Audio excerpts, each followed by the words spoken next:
Okay, yeah, I'll just explain a few things from Pakistan. This is a typical Sindhi hat. It's called a topi, and you'll notice it's open on the front. And the reason why it's open on the front is because they consider the forehead to be one of the most beautiful parts of the body, and so they want to feature the front part. So that's the Sindhi topi, and you can see how beautiful I am because I got so much forehead.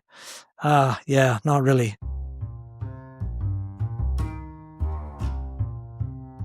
My story is this. My wife Karen and I ministered in Pakistan as evangelists and church planters among the Sindhi Muslim people.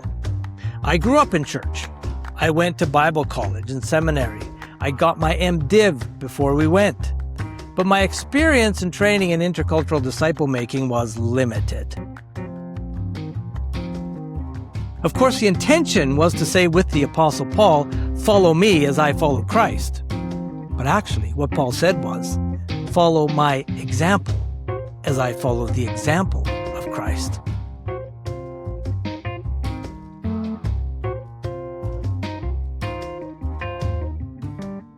We're offering this workshop for people who want to improve in their intercultural relationships. The IDI assessment will help you see where you're at.